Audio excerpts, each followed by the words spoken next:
हाँ जी बेटा, good morning. कैसे हो सब? बहुत बढ़िया। आज हम क्लास की शुरुआत में सबसे पहले आपको आईसीएआई के एग्ज़ाम में इनकम टैक्स की वेटेज बताने वाले हैं। इनकम टैक्स की जैसे आपको पता है कि 50 मार्क्स का पेपर है, जिसमें से 15 नंबर एमसीक्यू के आते हैं। बाकी जो आपका 35 मार्क्स का पेपर है वो हमारा जो है सब्जेक्टिव पेपर रहता है।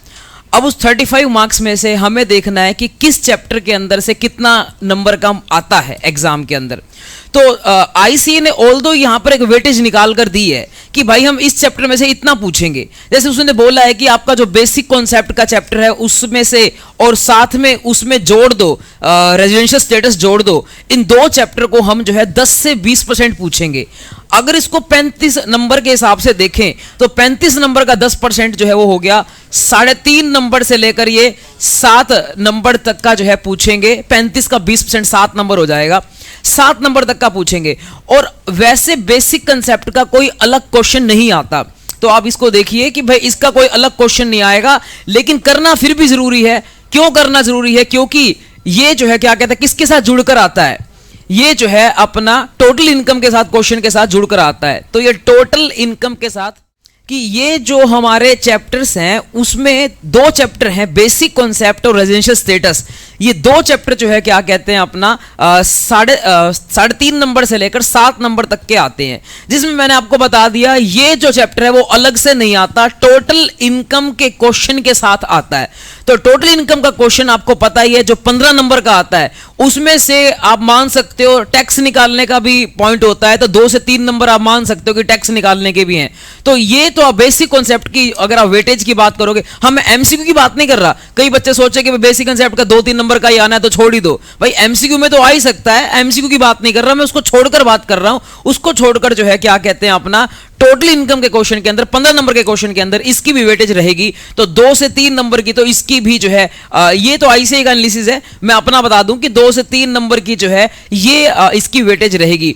ये जो है अपना माई एनालिसिस हो गया। अब रेजिडेंशियल स्टेटस का क्वेश्चन जो है आपको बता दूं हर एग्जाम में डेफिनेटली आता है। मैं तो पिछले कोविड के बाद के जितने भी अटेम्प्ट हुए हैं सब में मैं नोटिस कर रहा हूं, हर अटेम्प्ट में जो है क्या कहते हैं इसका क्वेश्चन आता है। तो हर अटेम्प्ट में इसका क्वेश्चन आता है। इसका मतलब कितने नंबर का आता है? वो जो है 4 नंबर से लेकर 6 नंबर तक का जो है इसका क्वेश्चन आता है। अब टोटल कर लोगे वही बन जाएगा जो आईसीआई की वेटेज है 7 नंबर के आसपास, तो हमारी भी जो है वही बन जाएगी लगभग अपना जो है 4 और 2 6-7 नंबर के आसपास। वैसे मैं आपको एक और बात बता दूं कि एग्जाम जो है वो 35 की जगह 45 मार्क्स का आता है। 45 मार्क्स का कैसे आता है? क्योंकि उसमें से एक ऑप्शन जो है क्या कहते हैं ऑप्शन में होता है एक क्वेश्चन, क्योंकि उसमें ऐसा लिखा रखा होता है कि भाई आपको जो है पहला क्वेश्चन कंपलसरी है 15 नंबर का, बाकी के 3 क्वेश्चन आते हैं 10-10 नंबर के, उसमें से कितने करने होते हैं 2। तो इसका मतलब 45 नंबर का टोटल पेपर आता है, उसकी हमें एनालिसिस करना चाहिए। तो 45 के हिसाब से करेंगे तो ये जो है 4.5 नंबर से लेकर 9 नंबर तक के आसपास जो है क्या कहते हैं आईसीआई का कहना है आ सकता है, और वो फिर मेरी एनालिसिस है। फिर अपन आते हैं अगले चैप्टर पे जो कि है हेड्स। हेड्स के अंदर मैं आपको बता दूं कि एक हेड ऐसा है जो डेफिनेटली आएगा ही आएगा, जिसका कोई जो है तोड़ नहीं है, वो है आपका पीजीबीपी।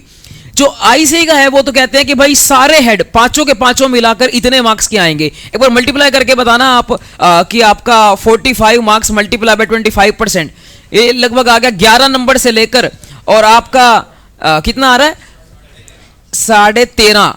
तो इतने नंबर तक आना चाहिए, ऐसा इनका मानना है कि सारे हेड को मिलाकर। लेकिन अगर आप बात करें पीजीबीपी की, अकेला ही जो है वो अपना टोटल इनकम के साथ मर्ज होकर आता है।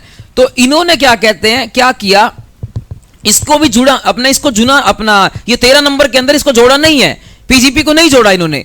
13 नंबर तो ये बाकियों के कह रहे हैं, पीजीपी को नहीं जोड़ा। क्यों नहीं जोड़ा? क्योंकि टोटल इनकम इन्होंने अलग से लिख रखा है। ये टोटल इनकम का चैप्टर अलग से लिख रखा है कि ये आएगा आपका 20 से 25%। यानी कितने मार्क्स का हो गया? 45 में से 20% कितना हो गया? 9 से लेकर 25% कितना? 25% कितना? 11 मार्क्स के आसपास। तो इनका मानना है कि 10 एक नंबर का तो हम टोटल इनकम का क्वेश्चन बोलेंगे। तो जो टोटल इनकम का क्वेश्चन होगा 15 नंबर का, उस 15 में से 10 नंबर तो क्या कहते हैं इसके होंगे, और बाकी जो है 2-3 नंबर आप मान सकते हो कोई एक थोड़ा डिडक्शन का भी पॉइंट होगा, और इसके अलावा थोड़ा उसमें क्या कहते हैं अपना बाकी भी पॉइंट होंगे। तो कहने का मतलब कहने का क्या है कि भाई आईसीए ने कहा है कि 10 नंबर का आएगा, मेरा मानना भी यही है कि 10 नंबर का आएगा। जो 5 नंबर है बाकी के वो कुछ डिडक्शन के होंगे, कुछ जो है क्या कहते हैं अपना स्लैब रेट के होंगे। तो 15 नंबर के क्वेश्चन के अंदर बाकी भी जो है थोड़ा पार्ट होगा।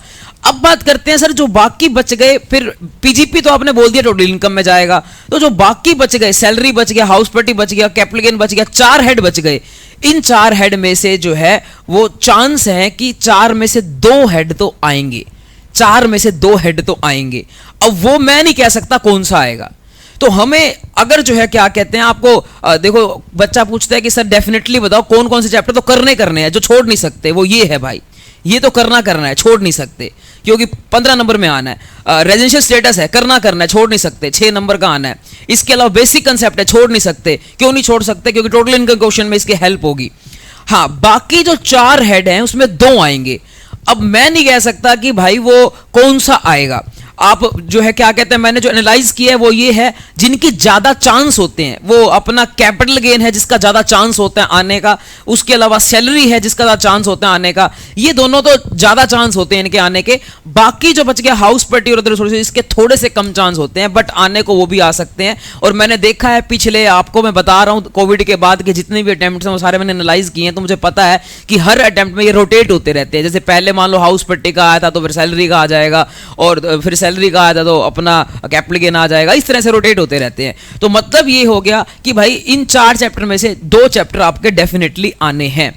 तो ये हो गया आपका। तो मेरा भी पॉइंट ऑफ व्यू यही है। और जब कैपिटल गेन आता है तो 8 नंबर का आ सकता है, सैलरी आता है 8 नंबर का आ सकता है, और हाउस पट, और साथ में एक और क्वेश्चन आएगा 4 नंबर का। तो मेरा मानना है कि 12 नंबर के तो यहां पर जो सामान है वो आता ही है, 10 से 12 नंबर का तो आता ही है। तो बिल्कुल ठीक है, ये जो आपके 5 हेड हैं उसमें से पीजीपी अलग कर दो, वो तो करना ही है। बाकी के जो आपके हेड हैं उसमें से आप मान के चलो कि भाई ये 4 हेड में से 2 आने हैं। तो बाकी के जो आपके ये 4 हेड हैं इसमें से 2 क्वेश्चन आने हैं। वो अब आपको सोचना है कि भाई मुझे चारों करने हैं या फिर अपना एक आध हेड छोड़ना है, क्योंकि 4 हेड में से 2 क्वेश्चन आपको डेफिनेटली मिलेंगे।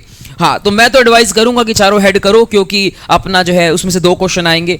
और इसके अलावा फिर अपन बाकी अब चैप्टर बचते हैं, वो देखो कौन कौन सा बच गया। एक तो बच गया क्लबिंग बच गया, सेट ऑफ बच गया। तो ये है क्लबिंग एक चैप्टर, एक हो गया सेट ऑफ, एक हो गया डिडक्शन। अब इन्होंने इन 3 चैप्टर को इकट्ठा करके 15 से 20 लिखा है। तो देखना एक बार 45 का 15% कितना हो गया।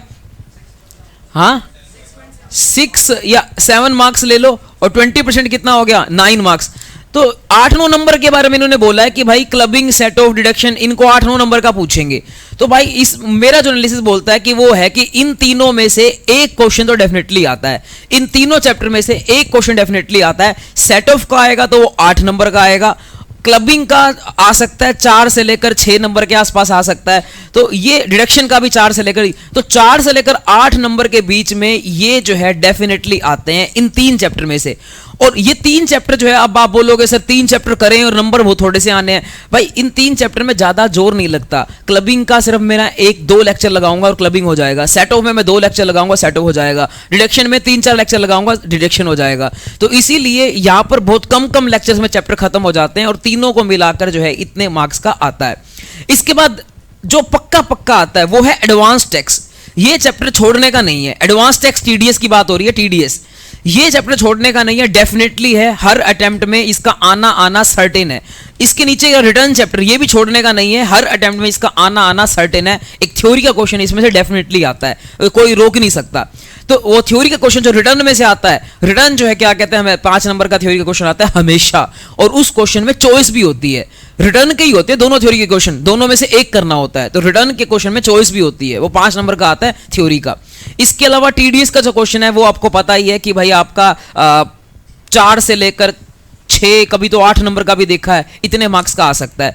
आईसीआई की माने तो वही 7 से लेकर 9 नंबर का आना है, बट मेरा जो है मानना है कि 5 और 4 9 नंबर का तो डेफिनेटली आता है, ये इन दोनों चैप्टरों को मिलाकर। तो 9 नंबर का तो जरूरी आता है इन दोनों चैप्टरों को मिलाकर। ये हो गया। तो मतलब ये एक चैप्टर तो छोड़ने के नहीं है। और लास्ट तो आपको पता ही है, ये वाला टोटल इनकम का जो क्वेश्चन है, टोटल इनकम का, वो तो छोड़ने का है ही नहीं, क्योंकि 15 नंबर का आता है। आईसीआई ने लिखा है अपना 10-11 नंबर का, 10 नंबर में इसकी वेटेज मान लो, बाकी डिडक्शन वगैरह की मान लो, तो 15 नंबर डेफिनेटली आना है। तो ये है हमारा एनालिसिस। ये मेरे को अचानक से क्यों याद आया, क्योंकि जैसे बच्चे पूछते हैं मुझसे कि सर कौन सा चैप्टर करें, कौन सा छोड़ें, खास तौर पे जनरल अटेम्प्ट वाले बच्चे, क्योंकि अभी जनरल अटेम्प्ट आने वाला है उनका, तो वो अब रिवीजन कर रहे हैं, और अब यूटी है अपना, उनका पारस के अंदर यूटी है, तो यूटी के अंदर उनको अब रिवाइज करना है, सिलेबस रिवाइज करना है 1 दिन के अंदर, 2 दिन के अंदर सारा इनकम टैक्स का। तो मेरे से पूछते हैं कि भाई बताओ सर कि कौन सा चैप्टर रिवाइज करें, कौन सा ना करें, सबसे पहले प्रेफरेंस किसको दें। तो सीधी सी बात है, इनकम टैक्स में सबसे ज्यादा वेटेज आपको किसको देनी है, सबसे ज्यादा वेटेज जो मैंने हाईलाइट किए हैं वो उन चैप्टर को देनी है। बेसिक कंसेप्ट डेफिनेटली आना है, रजिस्टर स्टेटस आपको पता ही है कि डेफिनेटली आना है 4 से 6 नंबर का, पीजीपी आपको पता ही है आना है, एडवांस टैक्स आपको पता ही है आना है, रिटर्न आपको पता ही आना है, और टोटल इनकम को पता ही आना है। इन चैप्टर्स को आप छोड़ नहीं सकते, इनमें तो जो है क्या कहते हैं आपके मार्क्स बनने ही बनने हैं। और बाकी जो चैप्टर बच गए उसमें से देख लो, इन 4 हेड में से 2 क्वेश्चन आने हैं। भाई मैं तो कहूंगा एडवाइस तो ये करूंगा करो सिलेबस, लेकिन आप बोलोगे कि सर मेरे को रिस्क लेना है, तो 4 में से 2 हेड आने हैं, रिस्क लेना है तो इन पे ले सकते हो कि क्या पता हाउस पार्टी ना आए अगर पिछले अटेम्प्ट में आया है, तो क्या पता अदर सोर्सेज ना आए पिछले अटेम्प्ट में आया है, तो इस तरह से रिस्क ले सकते हो अगर लेना है तो। और यहां पर बात करें 3 चैप्टर हैं, क्लबिंग, सेट और डिडक्शन, इनमें से आपको बोला है कि मैंने एक क्वेश्चन डेफिनेटली आता है, रिस्क लेना है तो इन चैप्टर में रिस्क ले सकते हो। बट इन चैप्टरों को बच्चे जनरली क्या करते हैं, लाइक करते हैं, क्योंकि ये बहुत आसान है। हाउस पार्टी क्या है, आसान है, अदर सोर्सेज क्या है, आसान है, क्लबिंग क्या है, आसान है, सेट ऑफ क्या है, आसान है, डिडक्शन क्या है, आसान है। ये 5 चैप्टर इनकम टैक्स में सबसे आसान है और वही कम है जो आते हैं। तो वो आपको देखना है कि भाई आसान की तरफ जाना है या मार्क्स की तरफ जाना है। ये 5 चैप्टर आसान है और वही कम आते हैं एग्जाम में, हर बार नहीं आते। बाकी जो मुश्किल मुश्किल वाले सारे चैप्टर हैं वो हमेशा एग्जाम में आते हैं। तो इसी के साथ ये हमारा जो एनालिसिस है वो अपन खत्म करते हैं।